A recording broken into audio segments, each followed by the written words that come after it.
Hi, everyone. I'm Barry Stagner, and this is his channel News Break.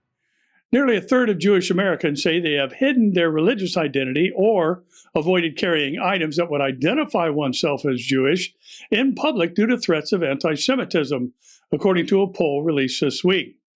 A study by the American Jewish Committee found that 31% of the respondents said they had avoided publicly wearing, carrying, or displaying things that will help people identify them as a Jew. 25% of those surveyed also told pollsters that they at least sometimes avoid certain places, events, or situations out of concern for their safety or comfort as a Jew. The survey's results come as the Anti-Defamation League says that the rate of anti-Semitic incidents has doubled in the U.S. since 2015. There continues to be an alarmingly high number of anti-Semitic acts, ADL National Director Jonathan Greenblatt said just in April.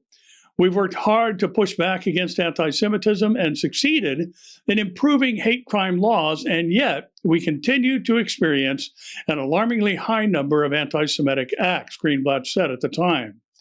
Early numbers for 2019 suggest that the problem is continuing, as the ADL recorded roughly the same number of anti-Semitic attacks in the first half of 2019 that it did in the first half of 2018. Iran executed 7 child offenders last year and 2 so far in 2019, even though human rights law prohibits the death penalty for anyone under the age of 18, a human independent rights expert said. Javaid Rehman also told the UN General Assembly's Human Rights Committee that he has credible information there are at least 90 child offenders currently on death row in Spain. Rehman, the UN Special Investigator on Human Rights in Iran, expressed deep concern at the overall use of the death penalty in the Islamic Republic, saying its execution rate remains one of the highest in the world.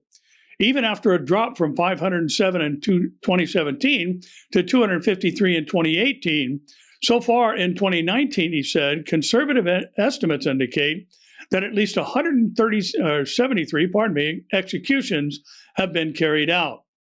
He welcomed an amendment to an Iranian anti-narcotics law in 2017 that led to the reduction in executions in 2018, but said there is more work to be done. He also said he was encouraged by the enhanced dialogue between Iranian authorities and the Office of the High Commissioner for Human Rights on the administration of justice and child offender executions.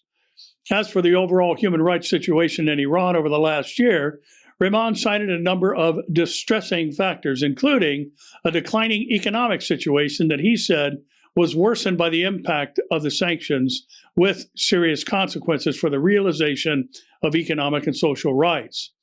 Against that economic backdrop, Rehman said, those calling for respect of human rights have been intimidated, harassed, arrested, and detained.